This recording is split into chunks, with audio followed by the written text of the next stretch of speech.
Good morning, students. Let's start part 2 of working of institutions. In the previous video, we discussed about implementation of a decision taken by the government, and this decision was implemented by the executive. The decision was on the basis of the recommendations of Mandal Commission. आपको याद होगा कि civil services में 27% reservation for backward classes, तो backward classes को 27% reservation देने वाला जो डिसीजन था, ये किसने बनाया? ये पॉलिसी मेकर्स ने बनाया, प्राइम मिनिस्टर एंड कैबिनेट। उसके बाद इस डिसीजन को इंप्लीमेंट किसने किया? आपको याद होगा, ज्वाइंट सेक्रेटरी ने उस पर साइन किए थे, right? Personal and training department, public grievances department. उसके बाद में क्या हुआ था? डिस्प्यूट हो गया था। क्या डिस्प्यूट हो गया? कि those castes, the people of those castes were not included in these other backward classes, opposed this decision and they went to the court.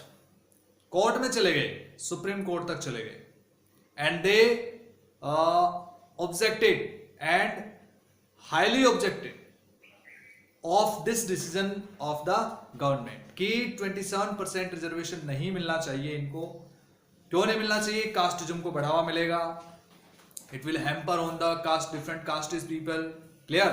Inequalities फैलेंगी, इक्वल अपॉर्चुनिटीज को डिनाई किया जा रहा है, जो इसमें नहीं है उनको नुकसान होगा। तो इस तरह से many cases were filed in the court. इन सभी केसेस को कोर्ट ने कंबाइंडली सुना और उस केस को हम कहते हैं Indira Shahani and others versus the union of India case. 1992 में इसका डिसीजन आया और 11 जजेस की बेंच ने डिसीजन दिया 1992 में कि this decision of government is valid, कि जो 27% रिजर्वेशन का जो डिसीजन है ये वैलिड है और गवर्नमेंट का ये डिसीजन सही है और इसको इंप्लीमेंट किया जाएगा। Finally this decision was, verdict was given by the supreme court. लेकिन इसमें थोड़ा चेंज करने के लिए ऑर्डर दिया सुप्रीम कोर्ट ने गवर्नमेंट को। किसको? Central government. क्या ऑर्डर दिया? The order was that to review this decision and exclude the people who are very rich of these castes, कि जो इन कास्टेस में है, जो बैकवर्ड क्लासेस में है, और वो कास्ट के लोग अगर बहुत ज्यादा अमीर हैं तो उनको इससे बाहर रखा जाए, रिजर्वेशन के क्राइटेरिया से बाहर रखा जाए। तो 8 सितंबर 1993 को एक और ऑफिस मेमोरेंडम आया और उस ऑफिस मेमोरेंडम के अकॉर्डिंग फाइनली इसको इंप्लीमेंट कर दिया गया। तो with the example of Mandal commission, प्यारे बच्चों, you have understood that the decisions are taken first of all, then these are implemented, and if disputes are raised then solved by the court. तो why do we need institutions? हमें institutions की, political institutions की जरूरत क्यों पड़ती है? It's very simple concept you try to understand कि सरकार बन गई तो सरकार अच्छा काम कर रही है, सरकार बुरा काम कर रही है। सरकार क्या करती है? What government does? गवर्नमेंट क्या करती है? लोगों की भलाई के लिए काम करती है, सड़कें बनाती है। आपके पड़ोस में जो सड़क है वो टूटी हुई है, you will ask to the government people, MLA, MP, कि भाई साहब हमारी सड़क टूटी हुई है, इसको बनवाओ। तो गवर्नमेंट क्या करती है? Public facilities are provided by the government to the people, clear? Water facilities, education facility, health facility, roads, street lights, different things. अब इन सब के लिए गवर्नमेंट के पास रुपया कहां से आता है? क्योंकि फ्री में तो सारी चीजें होती नहीं है। इन सब के लिए गवर्नमेंट के पास पैसा कहां से आता है? Tax. Different kinds of taxes are there, different kinds of sources of income are there to the government, through which the government takes money and spends on the welfare of the people, clear? तो फिर उसके बाद tax collect करना होता है, फिर उसके बाद डिसीजन लेने होते हैं कि क्या करना है, फिर उस डिसीजन को लागू करना होता है। ये सब काम करने के लिए हमें किस चीज की जरूरत पड़ती है? We need institutions, right? To do all kinds of these things we need institutions जैसे हमने अभी तक एग्जाम्पल में देखा, उसके बिहाफ पे हम कह सकते हैं कि the prime minister and the cabinet take all kinds of important policy decisions, right? क्यों? Because they are elected people and they are fully accountable to the people. इसके बाद the civil servants, these are the executives. कौन से executive है? Political executive नहीं है, permanent executive है। Political executive कौन होते हैं? जैसे प्राइम मिनिस्टर हो गया, एमपीज हो गए, एमएलएज हो गए, ठीक है? ये क्यों कहते हैं इनको पॉलिटिकल? क्योंकि these are politically elected. Permanent executive civil servants होते हैं, जैसे आईएएस ऑफिसर्स हो गए, आपके DC, SDM, tehsildar, all kinds of IPS officer etcetera, all kinds of these people are civil servants. तो ये क्या करते हैं? जैसे ज्वाइंट सेक्रेटरी जिसने साइन किया था, right? You remember about that. Civil servants are responsible to implement ministers decisions. तो जो डिसीजंस मिनिस्टर्स ने लिए, उन डिसीजंस को इंप्लीमेंट करने के लिए सिविल सर्वेंट्स फुल्ली रिस्पॉन्सिबल है। तो ये अलग इंस्टीट्यूशन हो गया। दीज आर डिफरेंट इंस्टीट्यूशन जो इंप्लीमेंट कर रहे हैं। एक इंस्टीट्यूशन है कोर्ट्स, जिसको हम जुडिशियरी का नाम देते हैं, जहां पे कॉन्फ्लिक्ट्स को रिसोल्व किया जाता है। तो judiciary resolves all kinds of conflicts between the government and the citizens, citizens and the citizens, government and the governments. इस तरह से इन कॉन्फ्लिक्ट्स को सॉल्व किया जाता है। For example, we have taken the study of Mandal Commission decision and reports and the implementation of 27% reservation for backward classes. So in this way, dear students, we can say that political institutions are required in all kinds of democratic country. Come to the next topic. The next topic is Parliament 4.2. Parliament. What is parliament? In all kinds of democratic countries, legislatures are there. क्योंकि कानून बनाने के लिए सबसे important कौन सा institution होता है? दैट इज लेजिस्लेटिव और लेजिस्लेचर। तो ये जो लेजिस्लेचर होता है, इसको बहुत सारी कंट्रीज में रिप्रेजेंटेटिव बॉडी या पार्लियामेंट इसको कहते हैं। तो पार्लियामेंट क्या होती है?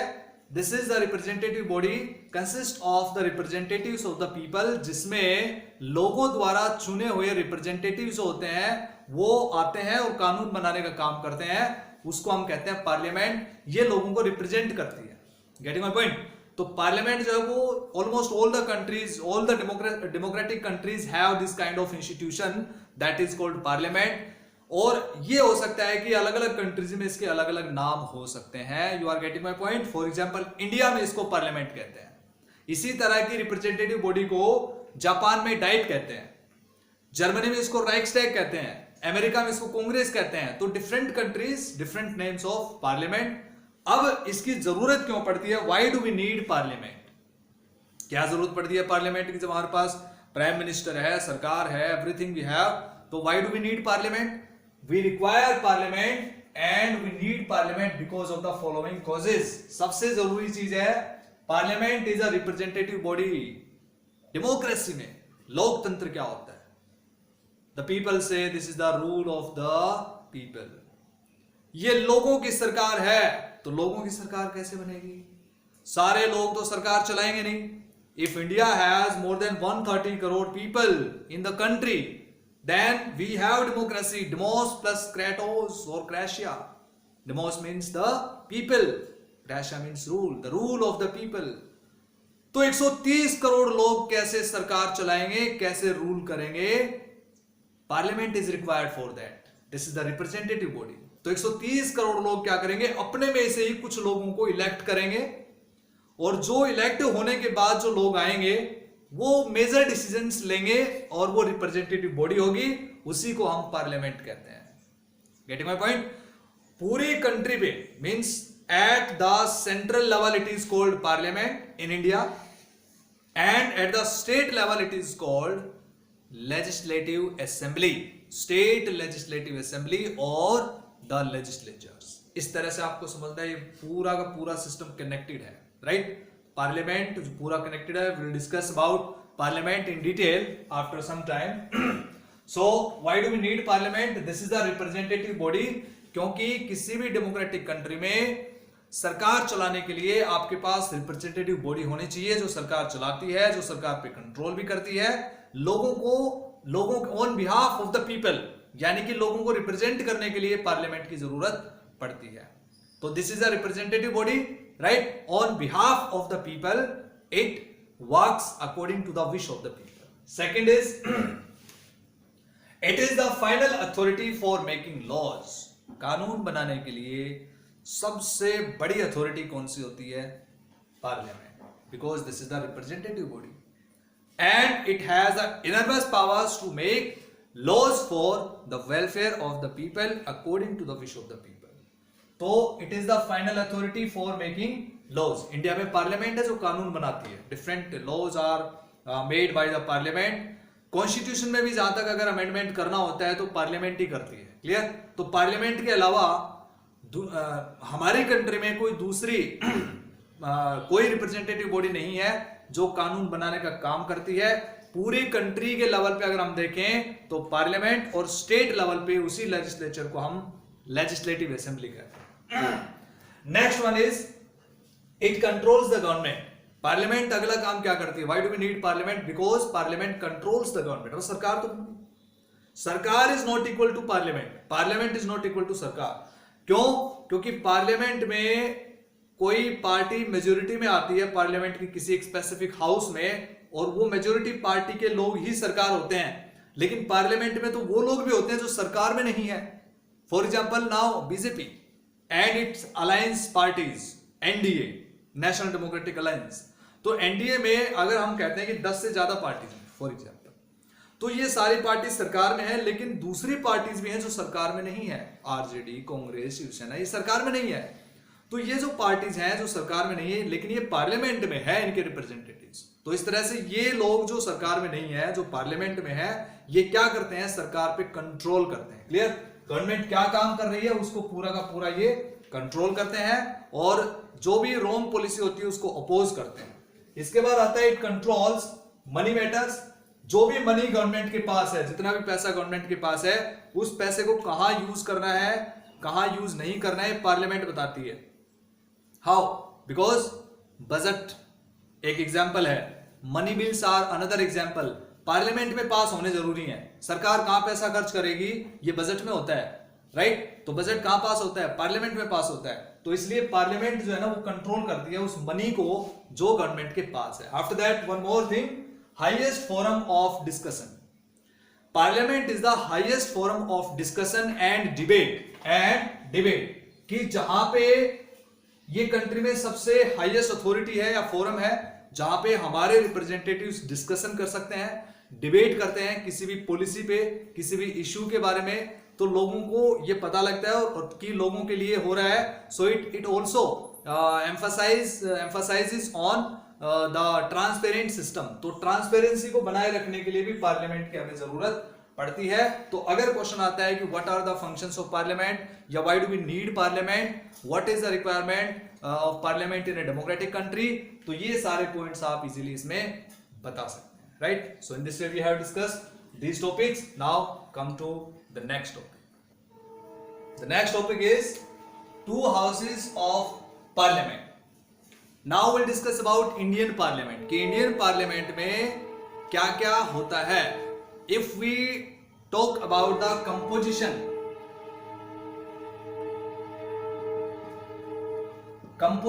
of parliament, तो पार्लियामेंट में सबसे जरूरी हम ये देखते हैं कि कौन कौन सी चीजें होती हैं। Parliament consist of number 1 president of India, right, and 2 houses, these 2 houses Lok Sabha and Rajya Sabha.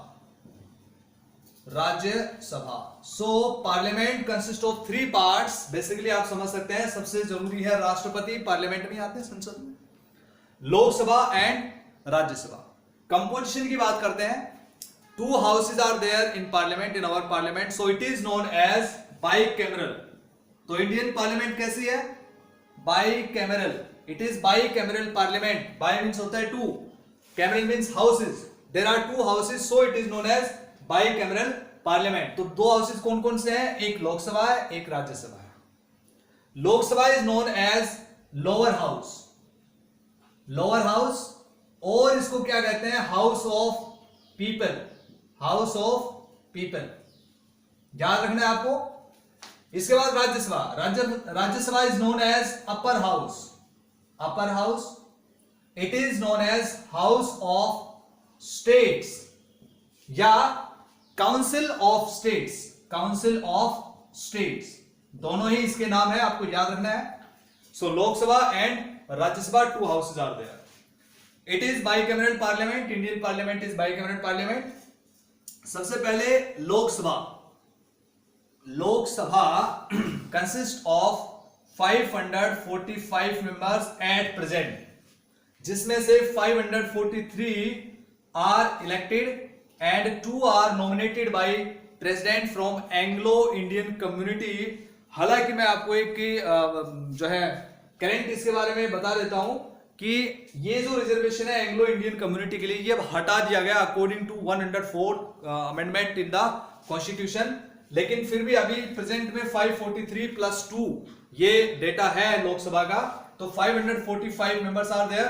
And tenure, if we talk about tenure of Lok Sabha, it is 5 years, 5 years। इसको हम लोअर हाउस इसलिए कहते हैं क्योंकि ये निचला सदन, इसलिए निचला हाउस है। क्यों है? क्योंकि लोगों के रिप्रेजेंटेटिव इसमें होते हैं, इसलिए हम इसको हाउस ऑफ पीपल भी कहते हैं, ठीक है। Because we directly elect the members of Lok Sabha, हम एमपी के इलेक्शन में डायरेक्ट वोट करते हैं जो लोकसभा में जाते हैं। राज्यसभा के मेंबर भी एमपी होते हैं, लेकिन हम राज्यसभा के मेंबर्स को वोट नहीं डालते हैं, हम डालते हैं लोकसभा के मेंबर्स के लिए वोट, और उसके बाद जो जीतते हैं और फिर वो जो है लोकसभा में जाते हैं, उनको हम मेंबर ऑफ पार्लियामेंट तो बोलते हैं, लेकिन they are the members of Lok Sabha, and so it is known as house of people. Its tenure is 5 years। Lok Sabha का टेन्यूर जनरली 5 year होता है, लेकिन before 5 years it can be dissolved by the president. 5 साल से पहले भी प्रेसिडेंट इसको भंग कर सकता है। किस बेस पे भंग कर सकता है, क्यों कर सकता है? इफ द मेजोरिटी पार्टी, जो कि सरकार है, majority party, if the majority party comes under the minority, then the prime minister has to resign and all the government members have to resign, cabinet has to resign। फिर उसके बाद अगर कोई party सरकार बनाने की कंडीशन में ना हो, मेजोरिटी क्राइटेरिया गेट करने की कंडीशन में ना हो, तो प्रेसिडेंट जो है उस समय लोकसभा को भंग कर देगा, डिसोल्व कर देगा, और नए इलेक्शन, जिसको हम मिड टर्म इलेक्शन कहेंगे, वो करवाने के लिए बोल सकता है। So in this way Lok Sabha consist of 545 members, tenure is 5 years, और इसके मेंबर्स के लिए चुनाव लड़ने के लिए 25 साल, 25 years age is required. Clear? Lok Sabha is more powerful than Rajya Sabha, ये हम बाद में डिस्कस करेंगे, इसके पास कौन कौन सी पावर्स होती हैं। Rajya Sabha consist of 245 members at present, ज्यादा से ज्यादा इसमें 250 मेंबर्स हो सकते हैं, और लोकसभा में 252 मेंबर्स हो सकते हैं अकॉर्डिंग टू अर्लियर लॉ। तो out of 245, 233 are elected by the state assemblies, right? State legislatures, we can say state legislatures, these are elected by the members of state legislatures। जैसे हमारे एमएलएज जो है वो राज्यसभा के मेंबर्स को elect करने के लिए वोट डालते हैं, तो इस तरह से स्टेट लेजिस्लेटिव असेंबली या state legislatures elect the members of Rajya Sabha, इसीलिए राज्यसभा को हाउस ऑफ द स्टेट्स या काउंसिल ऑफ द स्टेट्स कहते हैं, राइट? राज्यसभा में 12 members are nominated by the president from various kinds of personalities, prominent personalities from various fields, right? तो 12 members वो nominate किए जाते हैं बाय द प्रेसिडेंट, और 233 are elected by the members of state legislatures. So in this way Rajya Sabha, if we talk about the tenure of Rajya Sabha, so it has no tenure because Rajya Sabha is permanent house। Clear? राज्य सभा को dissolve नहीं किया जा सकता है, इसको कभी भी भंग नहीं कर सकते हैं, क्योंकि ये एक परमानेंट हाउस है। लेकिन फिर इसके मेंबर्स का टेन्यूर होता है, and that is for 6 years। और इलेक्शन फाइट करने के लिए एज, मिनिमम एज है 30 years, और लोकसभा के लिए मिनिमम एज कितनी है? 25 years। Clear? So Rajya Sabha members have fixed tenure of 6 years। Rajya Sabha का टेन्यूर नहीं होता है, राज्यसभा इज परमानेंट हाउस, इसको डिसोल्व नहीं किया जा सकता है, लेकिन मेंबर्स इलेक्ट होते हैं 6 साल के लिए, अब इसमें सिस्टम क्या बना रखा है कि हर 2 साल में 1/3 members take retirement after every 2 years in Rajya Sabha 1/3 members take retirement and new are elected in place of them. ये सिस्टम हुआ जब राज्यसभा शुरू हुई। राज्यसभा सबसे पहले राज्यसभा 1952 में स्टार्ट हुई थी, मई 1952 में। उसके बाद में 1954 में on the basis of lottery system, मतलब उनको ड्रॉ के बेसिस पे 1/3 मेंबर्स को रिटायर कर दिया गया। फिर अगली बार नए चुन लिए गए और 1956 में फिर से 2 साल पूरे होने के बाद 1/3 मेंबर्स को फिर से रिटायरमेंट दे दिया गया और उनकी जगह नए चुन लिए। और फिर उसके बाद 1958 से लेकर आज तक ये 6 साल तक का सिस्टम चल रहा है। यानी कि 1952 से लेके और 1956 तक, इन 2 सालों में 1954 1956 में 2 बार मेंबर्स जो है 1/3 मेंबर्स रिटायर्ड हुए। तो इन्होंने तो अपने 6 साल पूरे नहीं किए, क्योंकि ये लॉटरी या फिर हम ड्रॉ बेसिस पे इनको रिटायर किया गया था इनको।